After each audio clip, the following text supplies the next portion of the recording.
Warning: the following video contains scenes that some viewers may find disturbing. Viewer discretion is advised.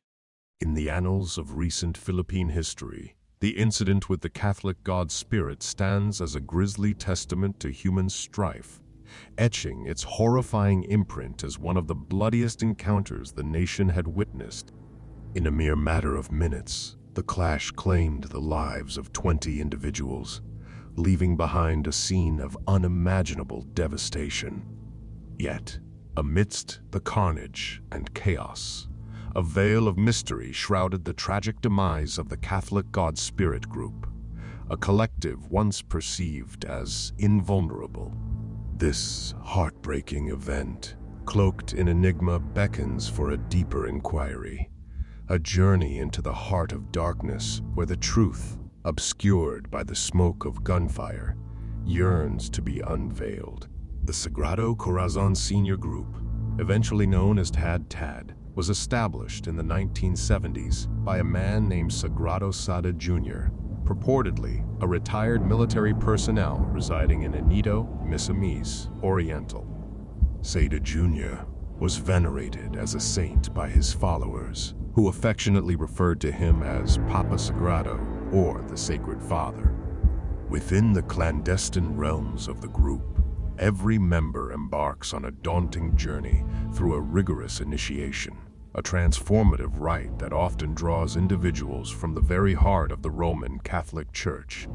The organization, shrouded in mysticism, places its faith in the potent power of charms and amulets, known throughout the Philippines as anting-anting. These mystical artifacts are believed to be vessels of unparalleled protection and extraordinary abilities, bestowing upon their wearers a cloak of invincibility. However, the shocking truth behind these seemingly magical talismans reveals a macabre origin. Astonishingly, these charms, the coveted anting-anting, are meticulously crafted from the stolen kneecaps of the deceased, harvested under the veil of night from public cemeteries. This gruesome practice adds a chilling layer to the mystique of the group, where the boundary between the supernatural and the macabre blurs, painting a picture both horrifying and mesmerizing. In the hushed whispers of the Visayas region in the Philippines, the stolen kneecaps, referred to as 2Y2Y, stand as revered relics within the enigmatic group. Legends weave around these macabre artifacts, painting them as some of the most potent charms in existence. According to the chilling lore, the 2Y2Y possess the mystical ability to confer invincibility upon those who wear them. They are believed to bestow upon members an extraordinary power, granting them an almost supernatural resilience. With these eerie kneecaps in their possession, the members are said to possess an inexplicable fortitude, rendering them impervious to harm, whether it be the piercing impact of bullets or the deadly swipe of bladed weapons. Each member needed to go through a brutal initiation where they need to cleanse themselves of any spiritual and physical impurities. This included members kneeling every 3 hours and injuring themselves using bladed weapons to see if they have been blessed with the powers they desired. The members were often observed wearing various necklaces adorned with charms and trinkets, coupled with clothes intricately inscribed with incantations covering every inch. The members wear their history etched upon their skin, countless scars narrating the harrowing tale of their initiation. These scars are not just marks. They are symbols of the cleansing ritual, a sinister and mystifying process through which they attain their so-called divine powers. In this eerie rite, each member must undergo a terrifying ordeal, a test of their blessed abilities. They willingly subject themselves to injury and cuts, seeking to draw blood. The logic is as unsettling as it is eerie. If blood is drawn, it signifies the lingering taint of earthly sins that they must shed. If their flesh remains untouched, it marks their transcendence, proving their purity and divine favor. These ritualistic wounds serve as a twisted badge of honor, a macabre testament to their commitment and the lengths they are willing to go in their pursuit of supernatural power. In this chilling process, pain becomes a rite of passage, and scars transform into symbols of spiritual purification, blurring the boundaries between the earthly and the otherworldly in a way that both terrifies and captivates the imagination. After years of expanding their ranks and influence in the region, the Philippine government intervened, employing them as one among several paramilitary groups to counter the escalating menace of the Moro insurgency in Mindanao. These paramilitary organizations, known as BSDO or Barrio Self-Defense Organizations, consisted of armed civilians backed by military support. They were strategically stationed in different locations across the region to combat the emerging communist group Hukbayalahap. When the Marcos presidency took control, the BSDO was transformed into CHDF or Civilian Home Defense Force. This new group was established to confront the increasing threat posed by Moro rebels and the New People's Army in the Mindanao region. Numerous individuals who enlisted in the CHDF were members of anti-communist religious sects, including the Tad, Samahang Ilaga, and the infamous Alsa Masa. Among these, the vigilante group Alsa Masa inflicted significant damage on the New People's Army.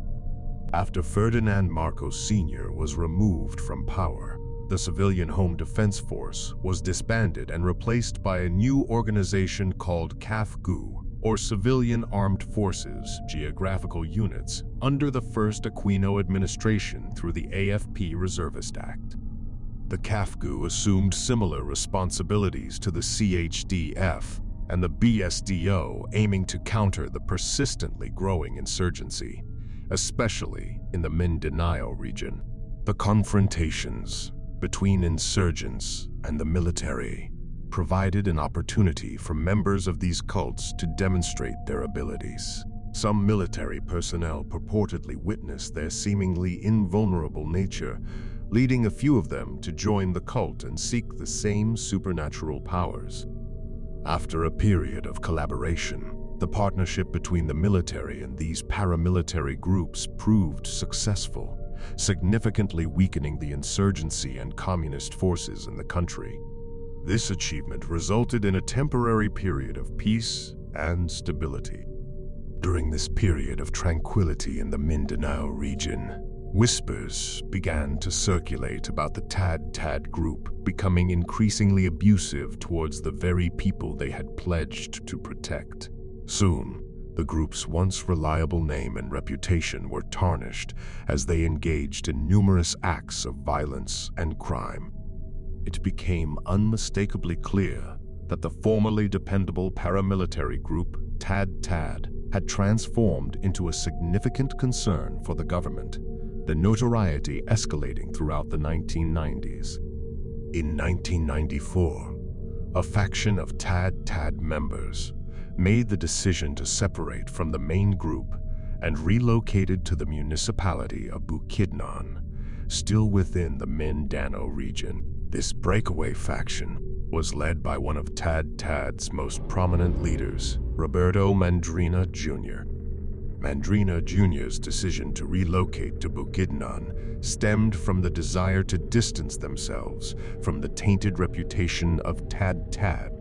It was during this time that he opted to rename his group, transitioning from Tad to the Catholic God Spirit. In a public denouncement of their former organization, Mandrina Jr. portrayed the group as a mere religious entity devoted to following scriptures. They saw themselves as soldiers of God, dedicated to combating evil forces.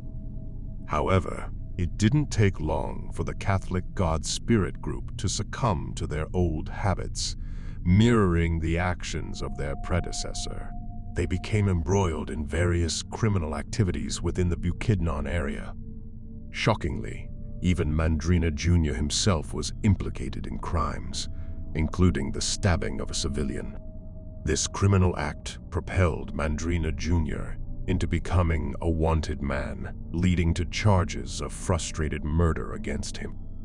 In August 2000, a collaborative operation involving the military and the police, with the assistance of then Vice Mayor Manuel Silva, was launched in Barangay Quima na Itpanganchukan in Bukidnon. This area served as the epicenter of operations for the Catholic God Spirit cult. 2 days prior to the military's encounter with the cult, a small group of CAFGU personnel attempted to serve Mandrina Jr. his arrest warrant at the cult's base of operations. However, their efforts proved futile. Mandrina Jr. appeared highly dismissive of the authorities, nonchalantly shooing them away as if their presence meant little to him. Due to the cult's infamous reputation for invincibility, the authorities concluded that force was necessary to apprehend Mandrina Jr. for his crimes. In a final attempt to peacefully bring him in, the authorities brought in his parents, hoping they could persuade him to surrender. However, Mandrina Jr. reacted with fury and aggression, displaying no intention of surrendering peacefully. Mandrina Jr. defiantly positioned himself at the forefront of the joint military and police group, brandishing his bolo.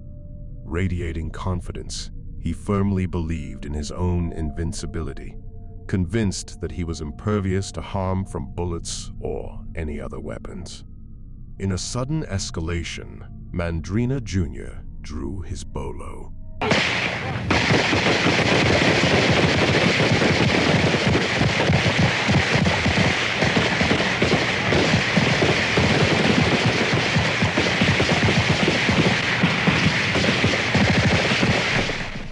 The firefight erupted as Mandrina Jr. charged at the military, swinging his blade menacingly, only to be met by a hail of bullets. The military's rapid gunfire stemmed from their deep concern regarding the reputed invulnerability of Mandrina and his men.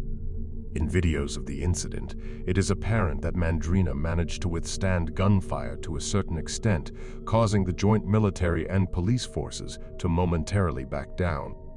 However, he eventually succumbed, collapsing to the ground. After the cult leader fell, his members launched a coordinated attack from various directions, wielding blades and homemade firearms. In a matter of minutes, the gunfire ceased, leaving 20 lifeless bodies strewn across the ground. After the encounter, another leader, who stood alongside Mandrina Jr., revealed that they had attempted to persuade him to surrender, but their pleas fell on deaf ears. This leader stated that the reason why Mandrina Jr. and the 15 others met their demise was because they had lost their powers, a consequence of using them for evil instead of good. It was emphasized that in their rituals, one should only harness their powers for the betterment of humanity, a principle that Mandrina and his associates had abandoned.